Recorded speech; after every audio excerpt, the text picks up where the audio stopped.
What's up guys, Chris from Gemini Canine Obedience here, and today we're going to talk about how to stop your puppy from mouthing or biting. Mouthing, it's quite common with puppies. Now, there are many causes for that. It can be anything from teething to playing, dominant tendencies. Regardless as to the reason, it can be quite painful, like I said, very annoying.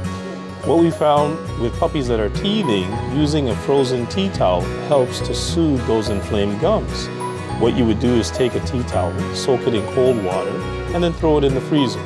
When frozen, you offer it to your puppy, and you'd be amazed how it keeps them preoccupied for some time. With that said, we want to have many chew toys available, so anything from a Kong, Nylabone, Marrowbone, anything at all, just to help keep your puppy engaged.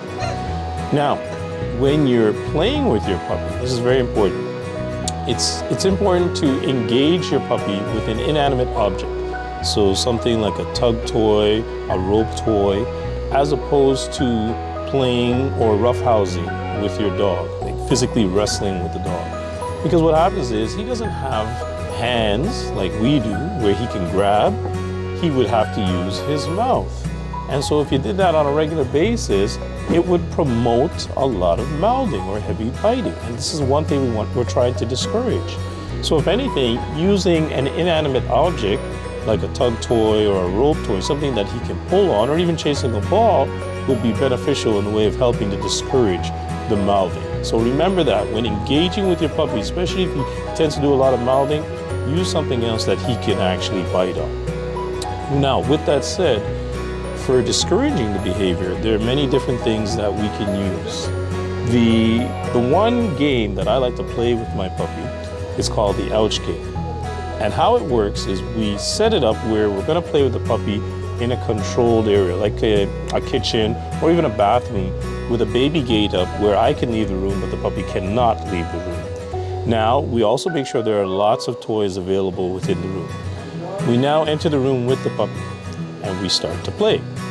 Once your puppy takes its focus off of the toy and onto your hands, at that moment I just scream, "Ow!" really loud and grab my hand, whatever extremity the puppy has bitten. Now again, you're not reprimanding the dog, you're not yelling at the dog, you're pretty much grabbing your hand and you're yelling and leaving the room. You're startling the dog, but you're also taking away any type of attention or any type of company. You've left the room now. You leave for at least 30 to 60 seconds, at which time your puppy is going to be confused. He may even start to cry. Why? We wait it out 30 to 60 seconds, and then we come back into the room and we resume the play. If the puppy does the same act again, we repeat the process. "Ow!" as we grab our hand and run out of the room. What we're teaching the dog or the puppy is every time he bites you, he's going to become startled. And at the same time, he's going to lose your company. And being a pack animal, he's going to want you there. He's going to want to be around you, but you're taking that away from him. And I find this particular exercise, it takes no more than maybe 2 to 3 times maximum if it's done properly before the puppy picks it up. And you'll find now when you come back in the room to play the puppy, chances are he's going to be a little bit tentative at first, but that's okay. You offer the toys and you show him this is what is appropriate in the way of chewing. And you'll be amazed how fast it works. Outside of that, you could use, let's say, distraction, where now you have many different toys available as you're playing with your dog. I like squeaky toys as well because it really helps to capture his attention and keep it on the toy. You could also offer a timeout. So your puppy's getting really rambunctious and mouthy and biting you a lot. You grab the puppy and not forcefully or not with any type of anger. You pick him up and you walk him to his crate and you put him up, or his X-pen or whatnot.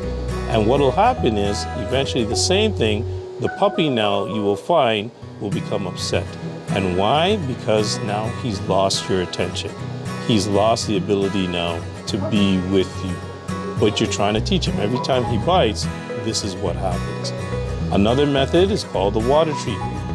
With the water treatment, what we do is we take a spray bottle filled with cold water, and whenever the puppy now starts to mouth us, we will say no. and we'll offer 3 pumps of water in the puppy's face at the same time. Usually we freeze with the pup or with the water bottle out, doing like a threatening gesture, and then we resume the play again. If the dog repeats the process, we repeat the reprimand. Another technique is called noise pollution, where we employ the use of a rattle can. And the rattle can is simply an old soda can filled with rocks or pennies. And usually what will happen is when we fill up the can, we seal the top with some tape, masking tape. And then from there now, we keep the can hidden. Usually have it on a shelf or somewhere where the puppy can't get access to it. What happens is when that puppy now is in his play area and you enter the play area, you enter the area with the can in hand held behind your back. Now it's very important that when you pick up the can from its place of confinement, that the puppy doesn't hear not even the slightest jingle, because if so, he could prepare for that. And that's what we don't want, because if he hears it once or twice, then in the future, he can prepare again for the reprimand. Now, you start to engage the puppy, playing with the toy in hand, one hand, and the other hand behind your back, holding the rattle can. The moment the puppy takes its focus off the toy and onto your hand, at that point in time, you're going to say no. Stomp on the ground, shake the can vigorously for at least 3 seconds as you freeze, staring down the puppy. And the longer you stare at the puppy, usually the more effective it is in the way of the reprimand. But once again, that can has to be held behind your back. It is the shock and awe that really deters the puppy from behaving that way. With that said, with any one of these methods, the main thing is to be consistent. So we try to set up these situations on a regular basis as opposed to waiting for chance that the puppy does it. You have to be prepared. And if you can do this consistently every time, in no time at all, you can discourage your puppy from mouthing. With that said, we're going to end this video. Stay tuned for more informative videos. Take care. Bye.